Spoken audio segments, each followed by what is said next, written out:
انہوں نے اپنی آخری شرط آپ کی رحمت پر لگائی۔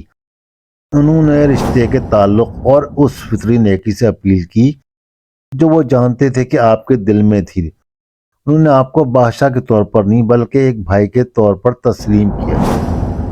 وہ حیرت، وہ خالص خوف جو ہجوم میں چھا گیا ہوگا، صرف معاف نہیں بلکہ آزاد، کوئی شرط نہیں، کوئی جرمانہ نہیں، کوئی باقی ماندہ سزا نہیں۔ یہ ایک مکمل اور غیر مشروط معافی تھی۔ خوف اور جرم کے بندھن ایک لمحے میں ٹوٹ گئے۔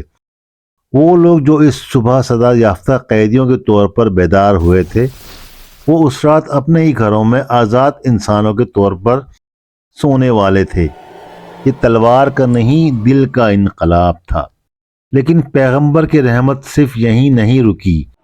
آپ نے مکمل امن و سلامتی کو یقین بنانے، خوف اور ممکنہ تنازع کی آخری چنگاریوں کو بجھانے کی ضرورت کو سمجھا۔ آپ نے ایک جامع خون ریزی سے پاک عام معافی کی شرائط طے کی جو شہر کے ہر ایک شخص کی حفاظت کو یقینی بنا رہی تھی۔ معافی کے اس ناقابل عمل میں ایک ڈھانچہ موجود تھا۔ یہ انصاف اور ایمان کے ایک نئے دور کو قائم کرنے کے لیے تیار کردہ ایک حکمت عملی پر مبنی پرامن قبضہ تھا۔ ابو سفیان کو یہ اعزاز دے کر آپ نے یقینی بنایا کہ دوسرے با اثر رہنما اپنے ہتھیار ڈال دیں گے اور کسی بھی مزید تنازع کو روکا جائے گا۔ آپ نے اعلان کیا، آئیے اس کا جائزہ لیں۔ ہتھیار ڈالنے والوں کو حفاظت کی پیشکش کر کے آپ نے مزید خون ریزی کو روکا۔ اپنے گھروں میں رہنے والوں کو حفاظت کی پیشکش کر کے آپ نے یقینی بنایا کہ عام لوگ، خواتین، بچے اور بوڑھے زخمی یا خوفزدہ نہ ہوں، اور اپنے سابقہ دشمن خاص ابو سفیان کے گھر کو پناہ گاہ قرار دے کر آپ نے غیر معمولی فراخ دلی کا مظاہرہ کیا۔ آپ صلی اللہ علیہ وآلہ وسلم نے اپنے سب سے بڑے مخالف کو عزت بخشی اور اسے امن قائم کرنے میں ایک کردار دیا۔ اسے فوراً ایک شکست خوردہ دشمن سے ایک معزز رہنما میں بدل دیا۔ اس ایک عمل نے گہرے زخموں کو مندمل کیا اور پرانی قیادت کو وقار کے ساتھ نئی جماعت میں شامل کر لیا۔ کوئی انتقام نہیں، کوئی بدلہ نہیں، کوئی پرانا حساب چکانا نہیں۔ ان سادہ اعلانات کے ساتھ صدیوں کی قبائلی جنگیں اور انتقام کی وحشی ثقافت جس نے عرب معاشرے کی تعریف کی تھی، ختم ہو گئی۔ یہ ایک نئی صبح تھی۔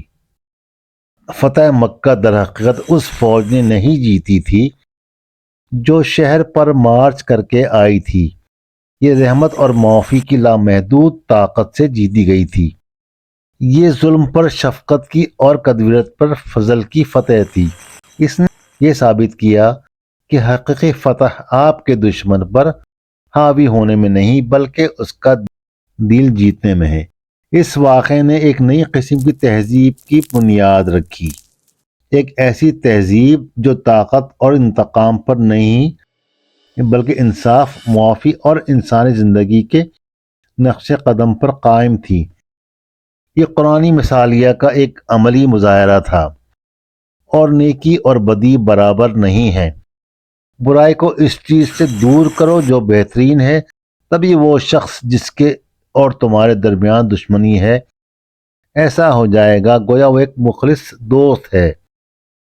یہ فتح مکہ کی وراثت ہے۔ یہ تمام انسانوں کے لیے، تمام زمانوں کے لیے ایک سبق ہے، ایک ایسا سبق کہ سب سے بڑی طاقت سزا دینے کی طاقت میں نہیں بلکہ معاف کرنے کی طاقت میں ہے۔ یہ ہمیں سکھاتا ہے کہ رحمت کمزوری نہیں بلکہ طاقت اور اعتماد کا حتمی اظہار ہے۔ شہر کو محفوظ بنانے کے بعد پیغمبر صلی اللہ علیہ وآلہ وسلم کا پہلا عمل کعبہ کو اس کی اصل مقصد پر بحال کرنا تھا۔ آپ نے ذاتی طور پر 307 بتوں کو گرایا جو بیت اللہ میں بھرے ہوئے تھے۔ قرآنی آیات کی تلاوت کرتے ہوئے حق آ گیا اور باطل مٹ گیا۔ بے شک باطل تو مٹنے ہی والا تھا۔ پھر آپ نے مکہ کے تقدس کی دوبارہ تصدیق کی، اسے ایک ایسی پناہ گاہ بنا دیا جہاں کوئی خون نہیں بہایا جا سکتا اور فطرت کو کوئی قانون، کوئی نقصان نہیں پہنچایا جا سکتا۔ جاہلیت کے دور کے تمام پرانے قبائلی جھگڑے اور خون کے بدلے کے دعوے باطل قرار دے دیے گئے۔ ایک نیا باب شروع ہو چکا تھا۔ اب آپ سوچ رہے ہوں گے کیا ہر کسی کو معاف کر دیا گیا تھا؟ عام معافی بہت وسیع تھی لیکن قطعی نہیں تھی۔ انتہائی گھناؤنے جرائم کے لیے انصاف کا تقاضا تھا۔ تقریباً 6 سے 10 افراد کی ایک چھوٹی مخصوص فہرست نامزد کی گئی تھی۔ یہ صرف سیاسی مخالفین نہیں تھے، یہ وہ افراد تھے جو قتل، غداری اور ابتدائی مسلمانوں کے خلاف انتھک ظالمانہ نفرت اور ظلم کو ہوا دینے جیسے سنگین جرائم کے مرتکب پائے گئے تھے۔ مثال کے طور پر عبدالاعلی ابن خطل تھا، جس نے نہ صرف اپنا دین ترک کیا تھا بلکہ ایک مسلمان کو قتل بھی کیا تھا اور پیغمبر صلی اللہ علیہ وآلہ وسلم کا مذاق اڑانے کے لیے ایک گیت بھی تیار کروایا تھا۔ کچھ دوسرے بھی تھے جنہوں نے اس طرح کے سنگین جرائم کیے تھے۔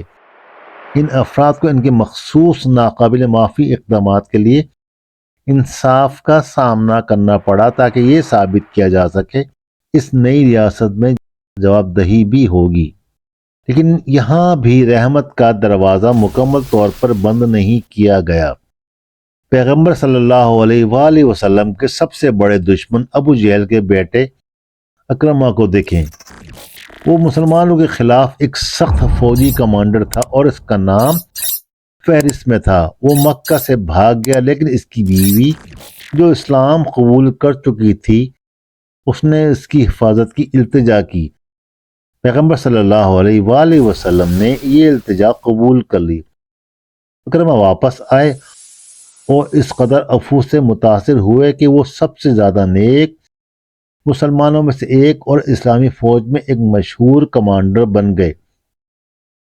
لہذا جب ہم فتح مکہ پر نظر ڈالتے ہیں تو ہم ایک ایسا واقعہ دیکھتے ہیں جس کی تعریف انتقام سے نہیں بلکہ گہری رحمت، تصویراتی حکمت اور انصاف کے قیام سے کی جاتی ہے۔ ایک ایسی فتح تھی جس نے ایک قوم کو متحد کیا، دہائیوں کے جھگڑوں کو ختم کیا اور قیادت اور معافی کی ایک لازوال مثال قائم کی۔